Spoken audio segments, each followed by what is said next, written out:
What up, JT? How are you, man? I'm doing great, man. Given the circumstances, I'm doing pretty good as I can be. How you doing? The same, right? Our schools are closed. Yeah, Right? man. That's tough, man. It's tough.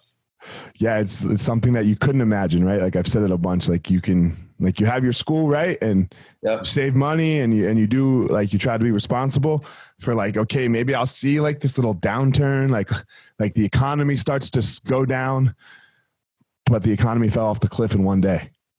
Yeah, man. We can never prepare for something like this, right? Like Right. I would have never thought I would have to do, work through something like this. I feel like I'm living straight out of a movie, man. Right. Yeah. It's surreal. Like I wonder what it will look like once it's over a little bit, Yeah. And Yeah. like, because right now, I mean, like, to be honest, like right now I'm pretty fine. Like I'm like handling just fine. Yeah. But like, you know how sometimes like the pressure of it all comes later. You're like, oh my God, that's fucking terrible. Yeah. I wonder what it's going to look like when it's over. Yeah. I think when it's over, we're going to see, we're going to, unfortunately see a lot of academies, just disappear, I think.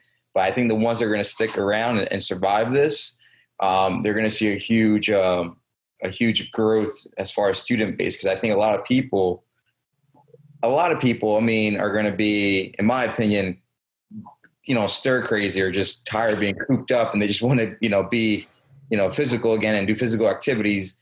But at the same time, I'm sure we're going to lose a good amount too, where people are going to be super scared just to even share sweat again and, roll around with one another. Yeah, it's going to take a while for us to get out of this, right? Because we are the antithesis of social distancing. Right, exactly. Exactly. So like even when these orders get lifted, which they are, right? The stay-at-home orders will be lifted. That's not going to mean to go have 200 people in the school again. Yeah. It's true. So I'm curious to see what's that process going to be like. Because like you were saying, there's no social distancing in jiu-jitsu. You can't come in and all right, you stay 6 feet away, and let's bow in. I mean, there's no way to run class like that. So I don't know what's going to happen. And then so I was thinking like you could have like groups of 10, right? Yeah. But then like I was talking with one of my friends today about it. It's like okay, so what are you have those 10 people, right? Yeah. Each one of those 10 people touches another 5 people outside of the academy, right?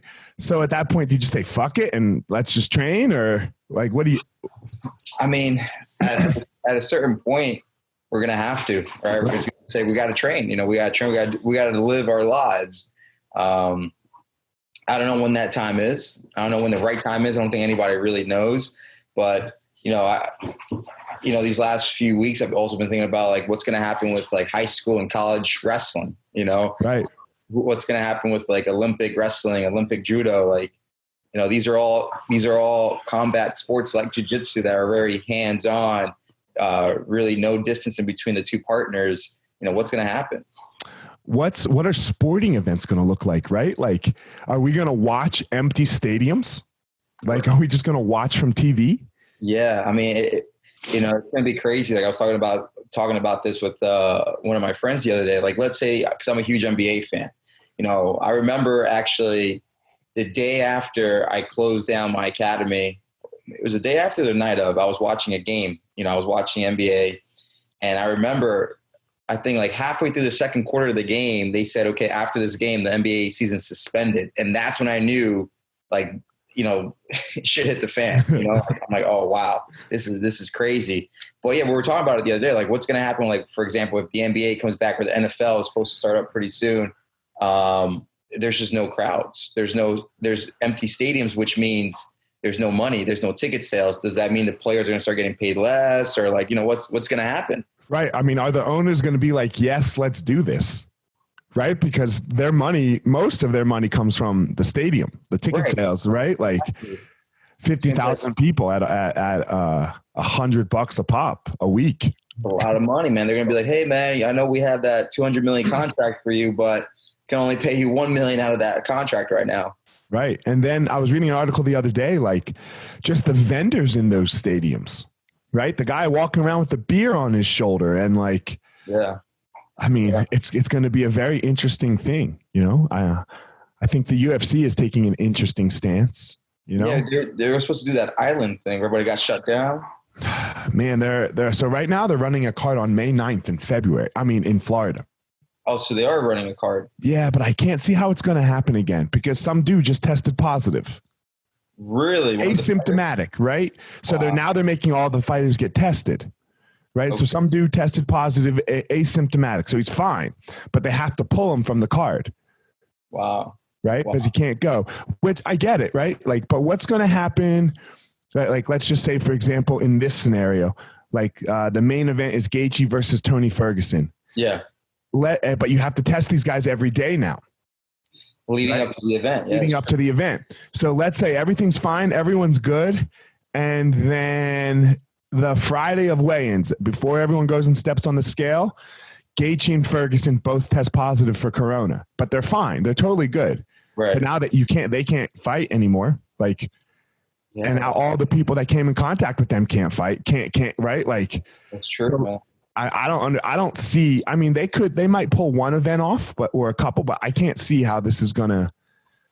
Yeah, I mean, it's gonna be some sort of time. I don't know how much of, what amount of time we're gonna need, but until things get back to how we used to think is normal, or we'll go back to normal. I don't know. Yeah, of course. Well, yeah, we'll be back. Yeah. Yeah. It's so interesting, like all of the different scenarios, and then there's people just screaming like, let me go back to work. And it's like, yeah, people are protesting now. It's like in Minnesota or something. I see people with like assault rifles protesting, like, I'm going to go back. I want to be free or whatever. Look, they can protest all they want. In my opinion, do what you want. Like, I disagree with their protest. Yeah. But if you get sick, don't go to the fucking hospital. Yeah. Right. Yeah. Like if you want to protest and you want to go back to living your life how it was, that's cool. You should go ahead, but you get to die at home. Right. Right. Like that choice. Right. Yeah. I hear you. No, on that one. Yeah. Like, and maybe I'm just personal because my wife's a nurse prac, so like, and like I have a bunch of so therefore we have a bunch of friends that are in the field. It's like, you're putting my people at risk. Yeah. So go fuck off. Go, It's true. My mom's a nurse. My sister's a nurse. My dad works in the cath lab in a hospital, and I communicate with them, and of course I'm worried about them too. I don't want them to get sick. They're around this stuff every day. Right. And from what they've been telling me over the last few weeks, like this thing is real. Like this is real deal, a real deal problem that we have ahead of us. But I have heard some good news from my family and from, I have students who are like police officers, and they've told me that the numbers are starting to drop down. My dad told me, seems like the hospital's not as crazy anymore, which is all good news, Right. Right. So the big question of that, right? Then here comes the conspiracy theory is, because they were saying hundreds of thousands dead. Right. Yeah. So the big question becomes, look, only 45,000 people are dead right now. Social distancing worked. Or option two, look, man, only 45,000 people are dead. You guys were wrong. Yeah. Yeah. Like that's that, and we'll never know. Never know. We'll never know. So everyone's just going to keep believing their narrative. It's true. It's true, man. It's true. So we've never dealt with something like this, Right. But like, there's countries that haven't even done a lockdown. Like I think Korea hasn't done a lockdown, right? Or I heard Sweden also hasn't done a lockdown. I could be wrong though. I could be wrong, but I'm curious to see how they're handling it and how they're getting through it. I just think it's such a young disease that we don't know that it's so hard, right? Right. It changes. Like and we're trying to, I shouldn't say young disease, new virus, that we like getting the information, like everyone's running out and getting antibody tests right now. Yeah. Right. And it's like, yeah, like some people are saying like, yes. And some people are saying like, yeah, we just don't know. Right. Right. It's the unknown, man. And the unknown is always the most scariest thing. I think that's why jiu-jitsu is so important. Let's move off Corona, right? And the fight, right? Like because the fight prepares you for the unknown. It's true, man. You know, it's true. That's why I named the academy Essential Jiu-Jitsu, man. I have rules for my kids, you know, like me and my kids, like we have 6 rules, and rule number 1 is they have to do jiu-jitsu. That's good. It's the most, you know, because I believe it answers every question that you need. It will take you through life really, really well. I believe so too, man. I think jiu-jitsu helps you problem solve with every, you know, day-to-day, you know, daily operations in your life. Jiu-jitsu is important, man. It you know, being in an academy owner, you see so many people come in and use it as a stress reliever, use it as a tool to help them build confidence or lose weight, get healthier. And same thing for the kids program, man. The kids program's the same thing. I see kids come in and, you know, they're different people within 6 months, you know, and different people in a good way. So I like that rule that you have for your kids, man. You know, when I have kids one day, I'm going to have that same rule where, you know, my thought is, you know, you guys have to train jiu-jitsu. You don't have to make it a career or be a world champion, but I want you guys to all be black belts in jiu-jitsu one day. Right. Yeah. So I would love to be able to influence that so that they become black belts. But if they're living in my house, they're training, and you can't get a black belt under 18, right?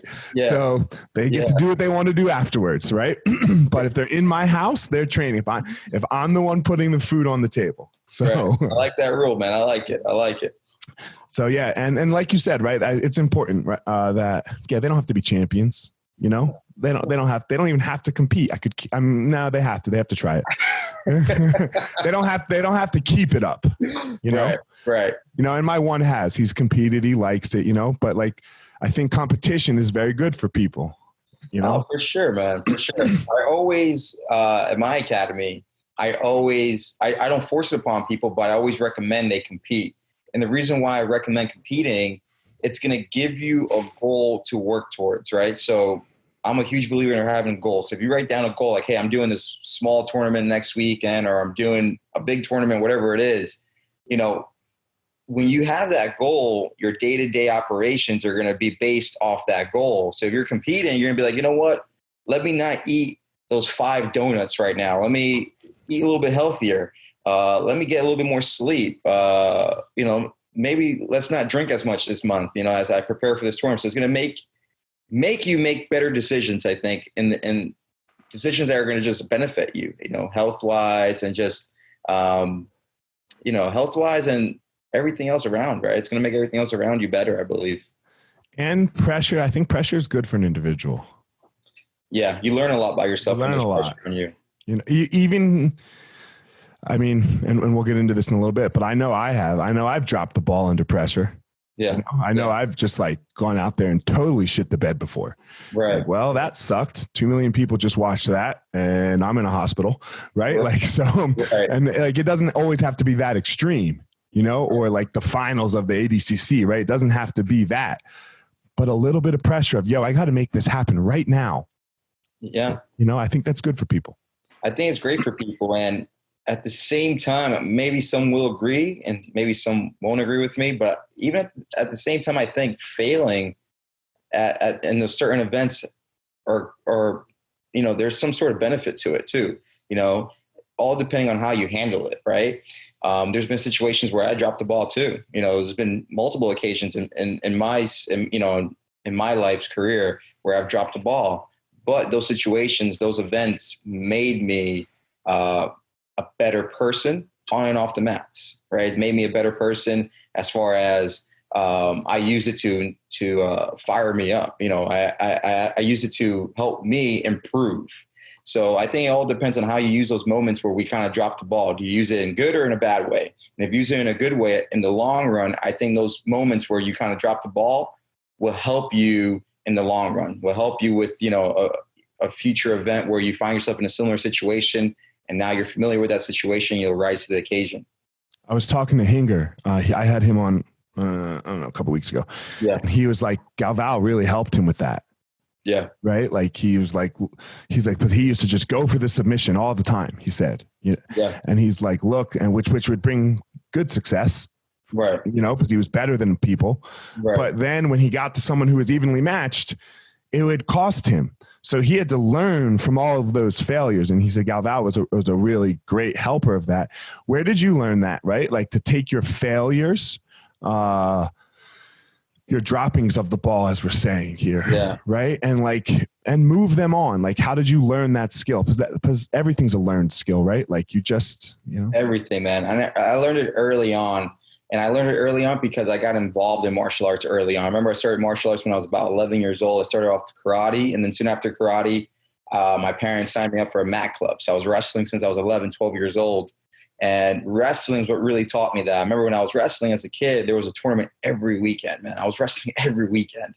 And I remember there was a few times where I got so frustrated. I wanted to quit. I lost. And my father was the one who always told me, hey, man, we don't quit. We march forward. He goes, whatever, take what went right and what went wrong from this situation and use it to force yourself to get better. And, he's the one who really kind of put that in my mind at an early age. Like, there's no quit, man. There's no quit. You just get yourself back up. You dust yourself off, stop the tears, and you keep going. If you don't stop the tears, I'm going to give you a reason to have some tears in your eyes. So at an early age, man, martial arts, wrestling really instilled that in my brain along with my father, never letting me quit. Because there was times where I wanted to quit. So I believe also having a solid role model in your life helps you do that. Someone that can guide you, a sensei or mentor, a professor, whatever it may be. I think we always have someone that, that's in our corner to push us, Yeah, give you a little bit of what you need, Yeah, exactly. Give you a little bit of what you need. I let my kids cry, but I don't let them cry on the mat or on the court. Like, it's cool. Like, I cry too, but over there by yourself under the bleachers in the shower, like, go ahead, cry all you want, but when you come back out here, there's no tears. Yeah, I'm the same way. That's my mentality, man. There's been plenty of times where, I take a loss, stone cold face, and then I'm bawling in tears underneath the bleachers. I've been there plenty of times myself, man. But I think that's the way it should be, man. You got to be, not as showing weakness, but you always want to hold yourself up high and not show your opponent. No, don't give your opponent any more advantages. Yeah, and look, let them have their moment. Exactly. Right? Like, let them have their moment. Like, when you're crying out there, you're starting to make that about you, in my opinion. Right? Like, they won. They're the winners. Like, we've all been screwed. Like, I believe there's times where I should have been on the first place stand on the podium and I was on the second place stand, and that hurts. Right. But you still got to go stand on that podium. It's true. Right? Because that's the truth today. Today, that person's first and you're second. Fair, unfair, these things don't even fucking matter. Yeah. Yeah. So it's their day. So you let them have their day. It's true, man. I hate it when people start crying on the mats. Like, come on, just let's move it on. I know it sucks. I've been there. I know that feeling, but let's move on. The not getting off the mat thing, right? Like that in jiu-jitsu terms, it drives. Look, the decision's made. Like, they're not going to change their mind. Yeah. Like, you're just fucking everybody else right now. Like, playing the tournament now. Yeah, man. Nobody wants to be here till 9:00. Nobody, right? Get the fuck off the mat. It's true, man. It's true. And, that's something now that I'm a professor, something now that, I have students who like to compete. I always tell them that, hey, shake hands, if you win, lose, shake hands and get off the mat. Let's move it. Let's keep it moving. That's it. It's over. It's over. We can go talk to the head table. We can talk to the referees. We can do whatever we want. But when the decision's made, it's done. They're not changing it. Exactly, man. And we can't live in the past.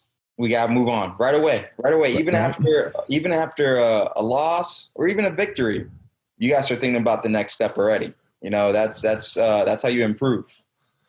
For sure. So you are a 2-time ADCC champ now, right? Yeah. How many multiple time ADC? There's only got to be a handful of multiples, right? Yeah, I think at 77 kilos, there's only Marcelo and Henzo who are multiple time champions. So that's some elite company you have. Yeah, man, it's pretty cool. I didn't even know until the other day when someone told me that, or I read it somewhere, and I said, "Wow, man, that's pretty crazy, man. I didn't know I didn't know to the extent of what I've accomplished, but it's an honor to be mentioned with those names. That's for sure. Renzo has 3, right? And I think Marcelo has 2. I think it's the other way around. I think Marcelo has 3. No, Marcelo has 4, I believe. Okay. 4, and I think Renzo has 2. I'm not completely sure, but something like that. Okay. So what was the first one like? The first time I won? Yeah.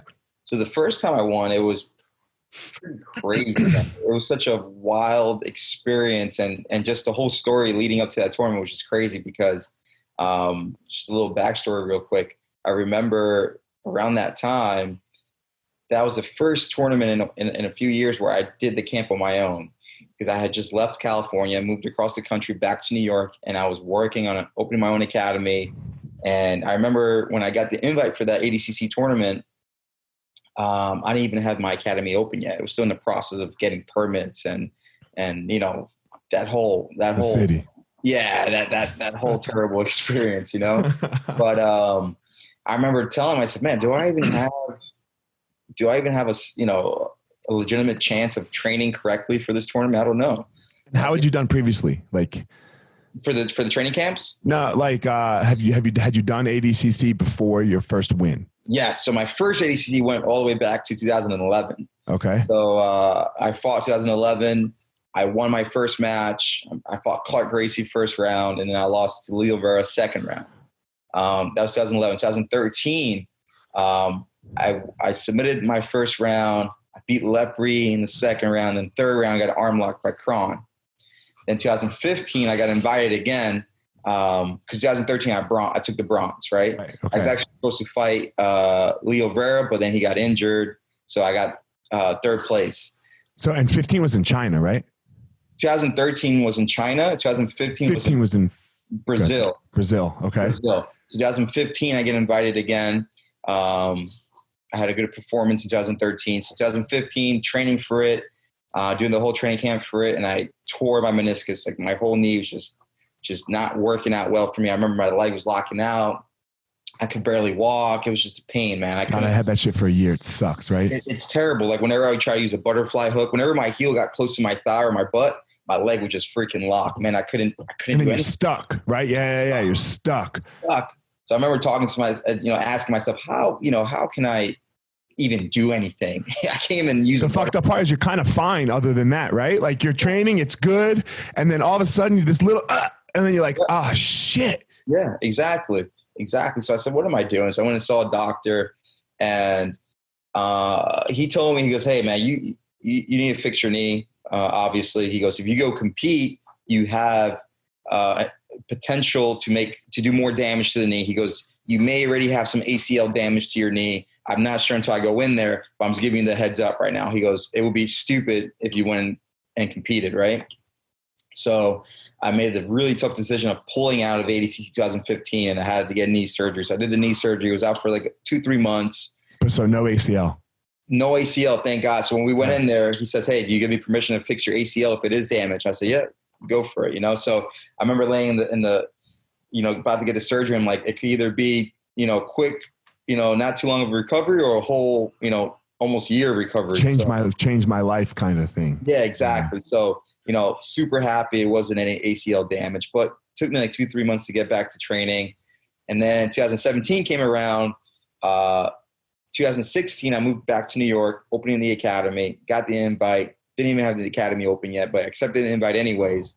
And then I remember about a few months before the ADCC that year, my academy got opened up. I was just hustling and busting my ass running the academy in the beginning, man. I mean, I still am before this whole COVID-19 thing, but in the beginning, I did every job, man. I taught little kids, big kids, white belts, advanced. I was a janitor. I was, running to Costco, grabbing water, Gatorade. I was going to Home Depot. It was just insane.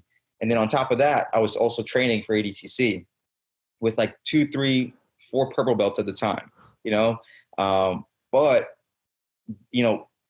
amongst all that, it made me stay focused even more, man. I had more than just myself to represent at the tournament. Like, I got to represent my damn academy now, man. Like, it's more than just about me now. So I remember I went into that ADCC tournament with no expectations, but motivated. Like, let's see how this plays out. I trained as hard as I could. I'm gonna give it all I got, but no expectations right now. Let's just see how it goes. But I'm ready to go out there and give it all I got. And then I went through the tournament, probably one of the hardest brackets ever, man, ever. And I, remember reading about little articles about the ADCC that year, and people were talking about the 77 kilo division. They're like, man, this is the bracket of death. They called it. Every round was like a potential final, man. It was just nuts. Who was in it? It was, well, for me, I know I fought first round Lachlan Gillis. I hope I say all these names right. Second round, I fought Celcinho Vinicius. Yeah. Third round, it was Gary Tonin, and fourth round was Lucas Lepri. So every round I had was a monster round, like a killer run through it, right? So Lachlan, I mean, we all saw what he just did in this year's in the absolute, right? Yep. Celcinho is a multiple-time world champion. Yep. Gary, I mean, no, we don't need to talk how great Gary is. Yep. And who was it? Lepri? Lepri, yeah. So then Lepri, Jesus Christ. I mean, again, we don't have to talk about Lucas. Yeah. Yeah, it was a crazy run, man. It was a crazy run, and I remember every match was a battle. Was a battle, man. It was definitely no easy matches, obviously, but I came out victorious, man. I remember, getting out to Lepri's back and getting the 2 hooks in and just knowing I just secured that big world title. And up to that point, I've always done really well in competition. I feel I've always had a good following and built a good name for myself within the sport. But I've always felt, and this is how I personally felt at that, up to that point, that I needed a big title like that to solidify my career, as far as being one of the best in the world. I always wanted to prove that I was one of the best in the world at my weight class. And that's a goal I set out for myself early on when I first started training jiu-jitsu. I said, I want to be a world champion one day. And I've always gotten so close, but fallen short so many different times. But like how we spoke about earlier, I used those shortcomings to fire me up and prepare me for this event where I found myself in the finals against Lucas Lepri, 2017 ADCC finals in Finland. And I came out the champion, man. I just remember feeling like a weight has been lifted off my chest, man. Like I just felt that I finally did it. I solidified myself in the history books of grappling as one of the best to ever do it. ADCC, in my opinion, is probably one of the toughest tournaments to win. It's just hard, man. It's the best of the best. The scoring system is hard to score, so it forces you to really push the action. And man, it felt amazing, man. It felt amazing. I felt like I proved myself. Especially like with the scoring system, like you were saying, right? It's not easy. No. It's not easy to acquire points. It's different than every other way that it's done. You see guys like Nicky Rod who got second this year, right? Yeah. And took just because he's so hard to score on. Exactly. Right? He's a young freak athlete, decent enough at jiu-jitsu, good enough at jiu-jitsu where he can beat Cyborg and he can beat all these other multiple time world champions and have them not score. So you get thrown in there with these weird styles like that, you know? Yeah. And look, this is nothing against Nicky Rod, right? I'm not trying to knock Nicky Rod, but like he fought Cain Duarte a couple weeks later and Cain killed him in a sub only. Yeah. Right. Like it was, and because the rule set is different. Yeah. You got, so like, but in ADCC, that shit can throw you off for a match. It can, man. I mean, half of the match, there's no points. In the second half, there is points. You can't pull guard. There's certain points where you can pull guard, where you can't pull guard. Like it forces you to fight, but also be aware of where you're at during the match as far as points and time on the clock, right? And go ahead, sorry. Perfect example of that was back in 2011 when I first fought my first ADCC tournament where I lost to Leo Vera. I lost to Leo Vera on a negative point, and I didn't know why. I remember we were fighting. It was a pretty close match, and then the match ended. I was expecting to go to overtime, and they raised his hand. I said, "What happened?" He goes, "Well, you pulled guard at the 5:45 mark. You know, so I pulled guard 45 seconds into where points counted or something like that. And they don't necessarily always put it on the board. Oh, exactly. You know, so it's not like they'll be like, oh yeah, he pulled guard, and then there goes the -1, or like what happened with Yuri Samoas and Kynan this year.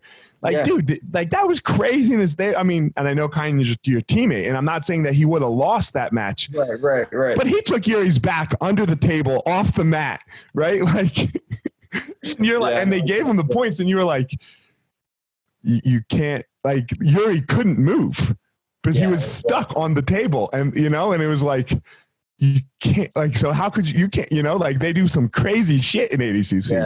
My whole mindset for that kind of stuff is even when you're off the mats in ADCC, you have to keep fighting. Right. You can be on the freaking cement. You can be in the bleachers. You keep fighting until the referee says stop. And that's the mindset I have. When I compete, man, if we go towards the edge, I'm still fighting like we're in the middle of the mat. I know they need to change that, bro, because someone's going to get fucking hurt. It's true. Like Yuri got hurt, right? They paid for Yuri's surgery. Yeah. They paid for Yuri's surgery. So like the mats, there's got to be a boundary. Or imagine someone gets like suplexed or like double legged and dumped over their head off the mat. Off the mat. Yeah. Because those two were going, right? In that match, one of them would have done it to the other one for sure. For sure. Man. Yeah, man. I mean, they were fucking going. So in every other sport, there's a boundary, and the boundary has to just exist. It's true, yeah. Right? Like someone's gonna get really fucking hurt. Yeah. And the mats are pretty big in ADCC too. Yeah. I mean, the action it's nonstop, man. There have been some sick football catches in the NFL out of bounds that just we don't even talk about because they don't count. Right? So there's boundaries for a reason. So anyway, you solidify the world title, which must have been an amazing feeling. Amazing. Right? Now, when was it? 19. Yeah, 2019 comes. And here we are. Like, you are the returning champ. Yep. Pressure, no pressure? Well, what was it? Less pressure or more pressure?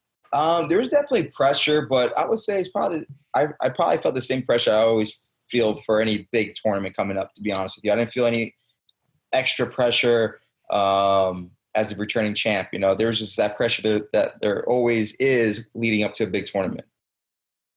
So, another murderer's row, right? Yeah. Like 100%. But what division isn't? I was probably the weakest competitor as the old man in the whole tournament, right? Like, you're always tough, man. Come on, man. But I snuck in at the end. Hold on, but seriously though, right? Like, back in I'm 40, so great for 42, by the way. Thanks, man. Nice bald head, right? So, but like for the most part, like every division is a murderer's row. Yeah, it's right. Tough. Like if you win one match after you win your first match, anybody else that's left could be the champion. I agree, man. I agree. And I might be biased here, but I think in my opinion, every division's tough, but I got to give it up to the 77 as the toughest. As far as being a perfect combination of speed, power, and technique, I think it's just a perfect combo where it's fast-paced, technical, and there's still some strength involved in there. Yeah, and you guys' gas tank doesn't wane. Yeah, it goes and goes. Like the bigger guys, like for sure. Like there's a lot of muscle carry on in those big divisions. Right, you get tired. Yeah, you get way more. Like the oxygen just can't do it. Right, and you can see that in the matches. The paces are different. Some matches are like 20, 30 minutes, man. It's nuts. It's nuts. It's nuts. And just like in any competition, you get behind a little bit and then you have to come back. Like that takes a lot of effort. Yeah. Right? Like that takes a lot of effort, and then you could be very tired after that effort. And you have to train that very specifically. You have to be doing that in training, because normal training, like whatever, you pass my guard, what the fuck do I care? Right. But competition training is a different gig, where if they're just gonna ride you out here, you have to take sometimes dumb risks. It's true, man. It's true. And like I always say, there's never been a champion who's never taken a crazy risk out there. I mean, we all, for anyone who's ever, won or been at the highest level, there's always been a risk. I'm sure you've taken risks too, over your years of competing. We all have taken that big risk, Right. Yeah, you have to, because fighting's a risk. Competing's a risk. You're gonna find, and this goes back to our beginning of the conversation a little bit. You're gonna find yourself in situations of the unknown where you don't know how to handle, right? Yeah. Like here we are, a coronavirus that we've never fucking seen before. Yeah. So you just, I don't know. I guess what you just handle the moment is what competing really teaches. Yeah. Right. Yeah. And I think we've all taken risks, had that not go so well, and then had to recover from that too. Yeah. Right. This like you learn how to take these different kind of risks where it's not just like, I think a lot of people that don't understand pressure, they just go, fuck it. All there, everything there. Yeah. Like there is only 10 seconds left. Yeah. But you got 4 minutes, man. Yeah, it's true. It's true, man. But just knowing how to handle that situation is key, man. Because there's been times in the past where I've been in the finals of big tournaments, and just being in the final, being in that moment freaked me out. I remember 2014, I made it to the finals of the Gi Worlds, and I fought Lepre in the finals. And up until that match, we've had plenty of other matches where I've actually beat him, submitted him. He's beat me too, but it's always been like close matches, right? But 2014, when we fought in the finals, he kicked my ass, man. Like 14-0, I think. Like just out positioned me the whole match. And I thought to myself, like, man, what the hell is that about? Like we've had matches, leading up to this point that have been really close, or, I've also beat him up to this point. Like this is like, he blew me out the water in this one. And I'm like, it's not my skill, because I've competed against him before. I know I can, beat him and compete with him. Like, what is it? And it was just my mindset. I just wasn't ready for the pressure that situation brought to me, like leading up to the, opening rounds, quarterfinals, semifinals. I'm a beast, boom, boom, boom, boom. But then as soon as they announced in the finals, Jonathan Torres, I was like, whoa. And that kind of just threw me off my game, But, I used that to learn from it. I'm like, okay, man, I got to get my mind ready for those situations where all eyes are on me. And, over the years, I've just, worked on my mindset and, kind of envision the finals sometimes when I compete, or when I train for these tournaments. I'll do mock competitions at the academy where we'll circle everybody up and be like, all right, this is the finals, blah, blah, blah, blah, 90 seconds left. We got to score. You got to submit. So doing things like that helped me prepare for that moment. And, I'm a huge basketball fan too. So I've always enjoyed watching guys like, rest in peace, Kobe, but like watching guys like Kobe, Jordan, LeBron, where it's the fourth quarter and there's 10 seconds left and they take the ball. I see them, they go, give me the ball. Like, that's the mindset that I like, man. Like, give me the ball. This is my time. We're going to end this podcast with the last dance. Okay. But we'll get there in a minute, but I'm not ready to end yet. I think what you just did was so important. You mentioned something, man, with your loss to Lepre there. You had to ask yourself, what were the mistakes? Yeah. And then you had to say, it wasn't anything physical. It was my mind. Yeah. And I've been in, and I guess I appreciate it a lot because, and for one of my fights, it was Louise Kane, and I had to take it on short notice. Yeah. I didn't. So I was not ready, but whatever, like when you know that going in, right. But I had never in my fucking life quit before in a fight. I quit. I full on fucking quit in that fight. Yeah. But I wouldn't admit that. Because I also got poked in the eye, and the ref didn't see it. Okay. Right. Like I was here, he was facing me, and the ref was behind him at this moment. And he reaches his hand out, and then the whole thing went dark. So I couldn't see shit. And then boom, I get hit because he threw like a reach and cross, Yeah. And then I go down and I can't see anything. And I wasn't that hurt. Yeah. But I was just like, fuck it. I was like, I was just waiting for the ref to stop it. Yeah. You know, I was a little hurt, but I wasn't, but I quit. Yeah. But I didn't admit that. I said it was to myself. I said it was an eye poke. I said it was all these other things. Right. And then come around my next fight, like here, I got another fight and I'm fighting Brandon Vera, and leading up to the fight, I was fucking petrified. Like the day before, like a couple days before, because I was scared to quit again. Wow. Because I didn't address it. I wasn't like scared of like the fight. Yeah. I was scared of like, yo, is that bitch going to come out of me again? Right. Right. Because I denied it. I lied to myself, where you didn't lie to yourself. And that, and it didn't come out. Like I had the greatest fight of my life, actually. But which was, I had done a lot of mental work, I guess, somehow anyway. So I got lucky a little bit there that like it worked out. But I didn't really prepare. But your preparation allowed you to now take that. Yeah. And that's a big thing. Like we don't like to say I'm mentally fucked up. You like to find these other real things. Yeah. Yeah, it's true, man. Like we got to tackle on the truth head on, man. It's like when you see like when the alcoholics have their meetings and they go, hey, my name is so-and-so, I'm an alcoholic. Like that's the first step to fixing the problem. You got to admit you're wrong. You got to admit, what's the problem and fix it. Because we can put it off. We're like, well, I ate that bad burrito earlier that day. That threw me off. Like, no, man, like I just wasn't in the game mentally, I was watching No Mas. Like my kid and I right now, every night we watch like a 30 for 30 or something. Not every night, but most nights. Yeah. And we watched the No Mas one, the Roberto Duran, Sugar Ray Leonard one. Uh-huh. Have you seen that one? I haven't seen it. I got to watch it. Dude, he said it was coffee. He said he quit because he was having stomach cramps from coffee, from hot coffee after he cut weight.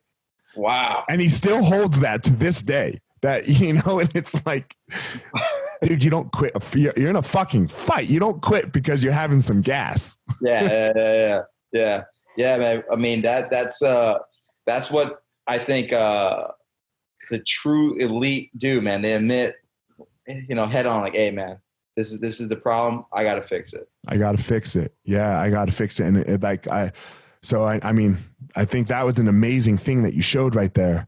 Was just like, it was nothing physical. It was nothing physical. Because like you said, you've beaten him and he's back and forth, right? You guys are, close matches. You're rivals. And it's, he's never going to get that. You're not fucking white belts or blue belts where it's like, okay, he could just take off and get way far ahead of me. Right. True, man. True. So yeah, it's got to be something else. So now that you're going into the second year here of your ADCC, what, and I'll agree with you. I think 77 is the best, is the toughest. It's got the most people that could really win. Yeah. So what was the run through this year in California like? The run was, just as tough. Right. Every ADCC is just freaking tough, man. There's never an easy one, right? I don't think there's ever been like, oh, that was an easy bracket, right? Because there's always there's always a handful of killers in there, right? But it was in the sense of pressure. Like I said, it's the same amount of pressure I've always felt, but I felt a lot more confident going into this one too, in the sense of I've done it before and I know how to do it. Like I know the formula, right? Like I know how to get it done. And I remember warming up, I had two cornermen with me throughout the whole tournament, was Professor Tony Passos and Coach John Marsh. He's my strength conditioning coach and wrestling coach. And Coach Tony, he's a great jiu-jitsu instructor. He's got his own academy out in Virginia. But we were warming up, and I remember right before we went on for that first match, Tony came down and whispered in my ear, remember, out of this entire group here, the 77 group, you're the only one who has an ADCC title. You're the only one who knows how it feels to win one and knows how to win one. Remember that. And right before we stepped onto the mat, I'm like, oh shit, Coach Tony, you're right. Like, I'm like, that's a good cornerman right there. That's a good coach right there. Like, he put some truth into my mind right before stepping on to compete. So when I went out there, I'm like, man, I've done this before. I've been here before. I know how to get it done. let's do it again. And boom, man, I just went on head on all the way into the finals. There's two different kinds of coaching, right? There's preparation coaching. Yep. It's like the lead up to the tournament. Yep. And then there's fight day coaching. Exactly. And the one is not, they are not the same, right? They are not the fucking same. Like there's amazing preparation coaches. Yep. I don't think there's a lot of great game day coaches. Yeah. Yeah. I agree with you, man. And I gotta say, man, Tony Passos, for anyone who knows Tony Passos out there, who's trained with him or who have heard him coach before, you guys know that he's a great coach. Actually, sometimes in my fight videos or my matches, I'll read the comments and people will be commenting and like, who the hell is JT's corner man? Like that dude's a great corner man. Like, holy shit, that dude knows what he's saying out there, you know? It's that's a skill in and of itself. Yeah. Right. Is being a good game day coach. It's something that I've had to work on a fucking ton. Right. Yeah. Because I have a team now of fighters, and it's a skill. You have to be able to speak in a way that doesn't sound panicked. You have to be able to speak in a way that your fighter responds to you. Yeah. It's different fighter to fighter. Yeah. Right. Like there's a lot that goes into it, and there's a lot that I have to learn still too. Like, and studying the great game day coaches is I enjoy it.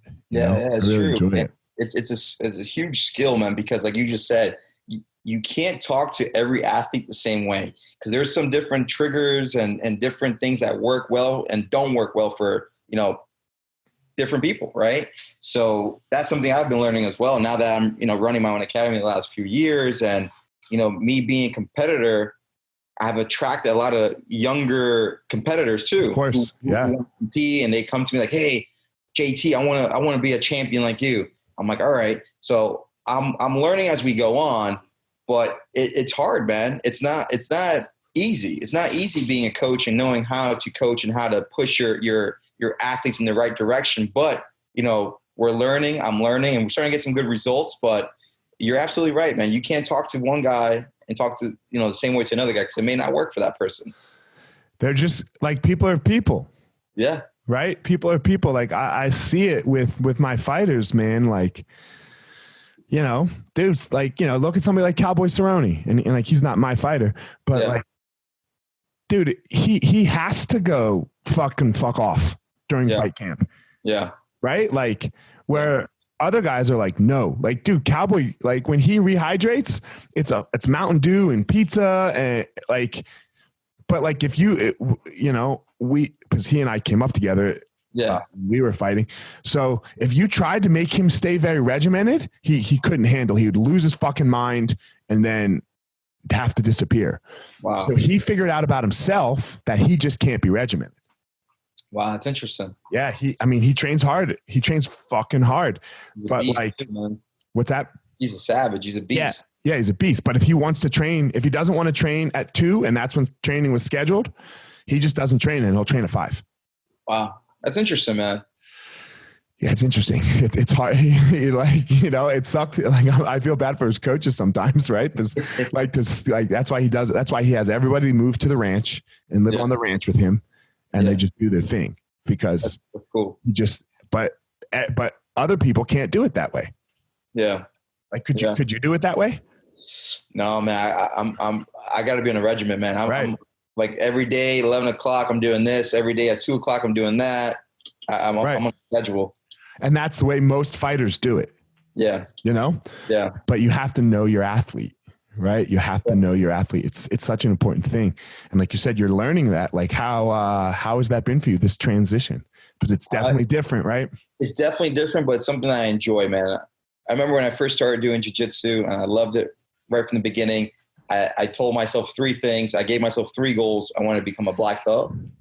I want to open my own academy one day and be a coach and be a world champion. So, being a coach was always one of my goals in the beginning. I always thought the thought of having a dojo and you running the dojo was always such a cool thing to me as a kid. So, now that I'm living that dream, it's super exciting. But the coaching part was something I didn't realize was going to be so difficult, right? But it's a challenge I enjoy, man. It's a good challenge, a challenge that, makes me happy. It makes me happy to wake up every morning and be like, all right, we got Pan Am's coming up, or we got the New York Open coming up. I'm excited to get my guys ready for this tournament. I got so-and-so going at this weight class, so-and-so going at that weight class. This guy, I can see he's a little, he's kind of slack, and how can I talk to this guy to, fire him up? And this guy's doing really well, and, let me talk to him. So it's a good challenge though, man. It's a fun challenge for me. It's something that I enjoy. And I'm always learning, man. I'm always learning, and I'm not afraid to admit that. Sometimes I think people are like, no, I know everything. I don't got to learn anymore. I'm constantly learning, man. So I'm excited to be on this journey. And my goal, we always have to have new goals, right? And give ourselves goals to keep working towards. My goal is to produce a world champion one day. Yeah, that's everyone's goal. I mean, no, I guess not. No, it's mine. I want one. Yeah. Yeah. I want one. I definitely want one.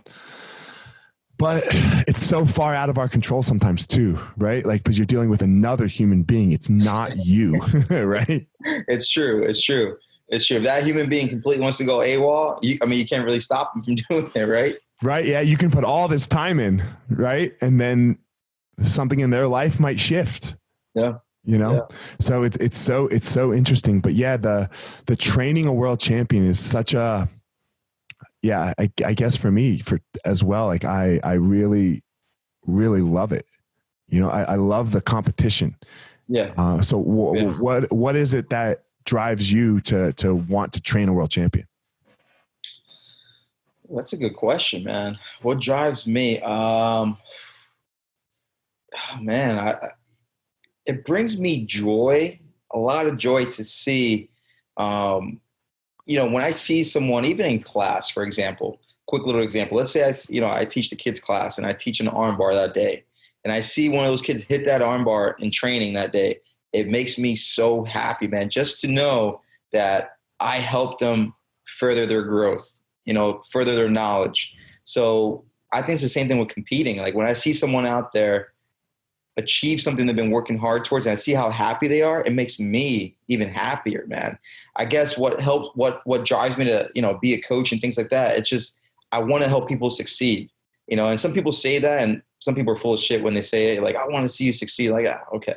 I truly want to see people succeed, and I will love to be part of their journey and see them reach their goals and help them do that.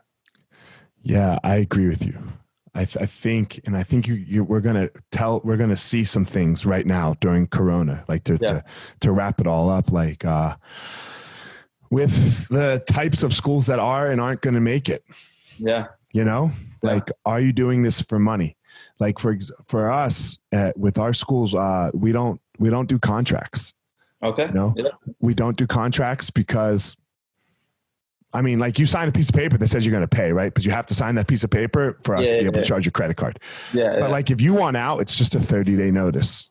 Like, you give a 30-day notice, because the way I see it is, it's my job to show up and teach the very, very best class possible. Yeah. And if I stop doing that, then you should leave me. Yeah. You should leave me. It shouldn't be this piece of paper that you signed where you're like, fuck, man, it's going to be $1,000 for me to get out of this shit.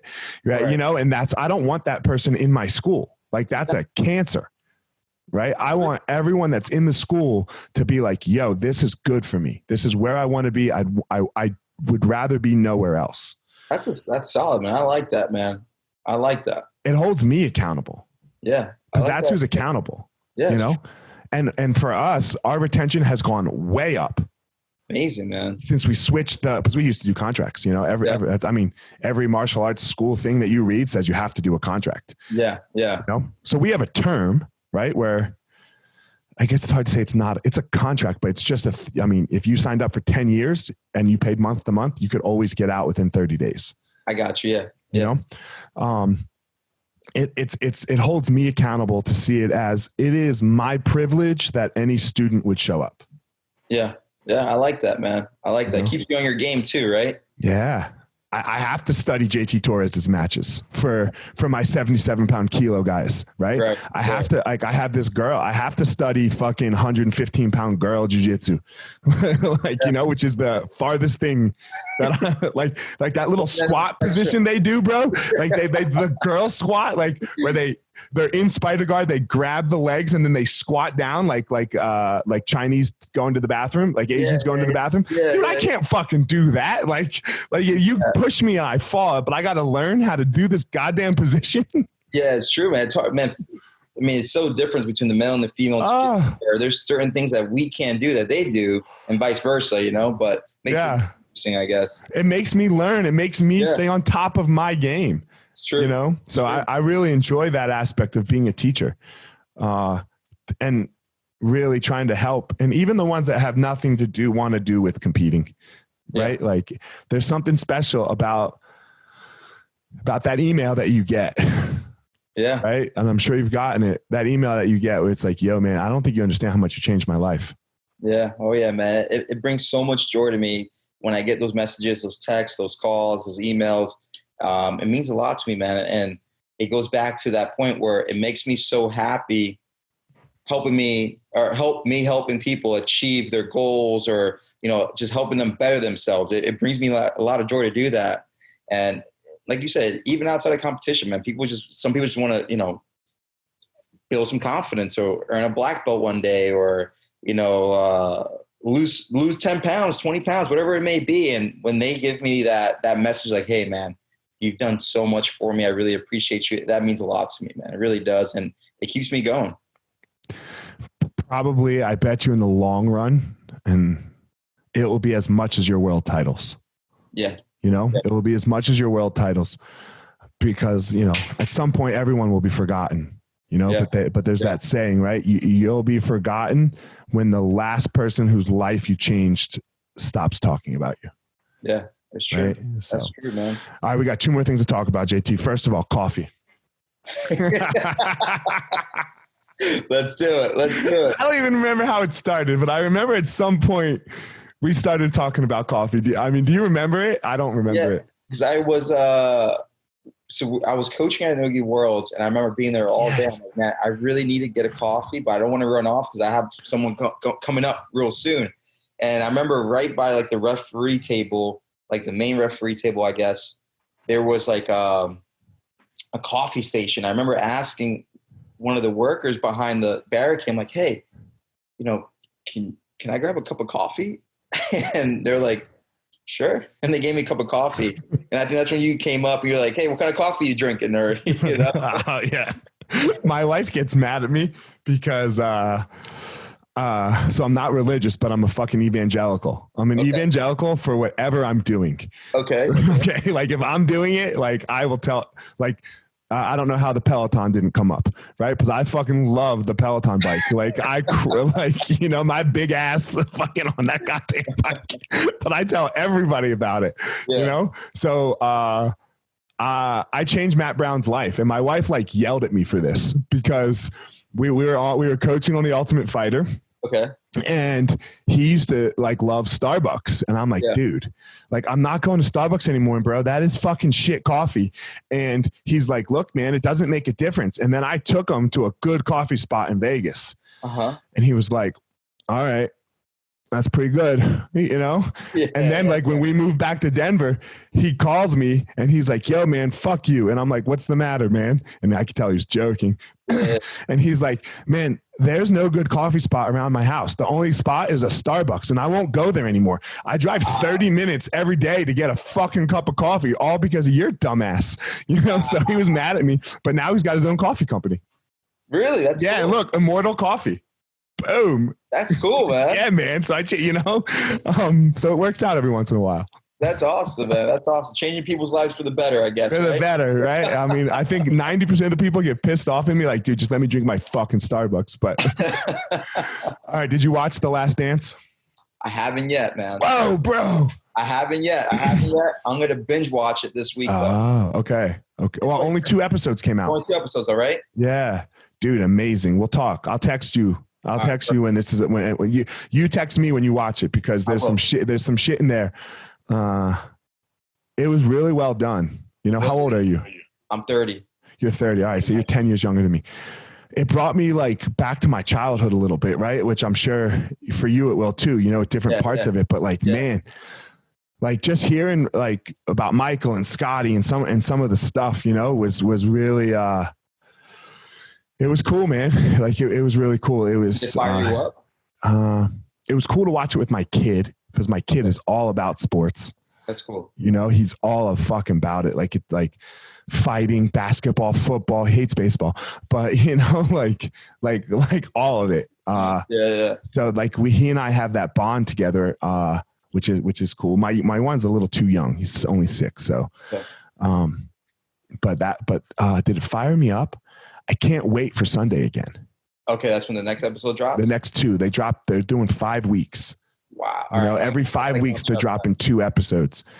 And like, yeah, there was just stuff like you didn't know about. All right. I'm going to catch up. You didn't know. I'm gonna message you. All right, for sure, man. Well, shit, man. Tell everyone where they can hit you up if they're looking for Essential Jiu-Jitsu or just JT Torres in general. Yeah, if you guys want to, follow me and just, see my day-to-day operations, you guys can follow me at JTorresBJJ on Instagram. Also, you guys can check out my academy on Instagram as well at Essential BJJ. I also have an online website which people have been loving, especially during these times where there's not really much to do except study video and stuff like that. So I have an online website, Essential BJJ Online, where I post no gi techniques, sparring videos, so you guys can entertain yourselves on there too. Cool. All right, man. Well, thanks for coming on. And as always, everybody, you have a unique power. It's not what JT's power is, and it's not what my power is, but somewhere down in there, you have your own unique power. Go out there and find it. Don't try to be somebody else. You just be you. You find you, and you go out there and you find your power. 100%, man.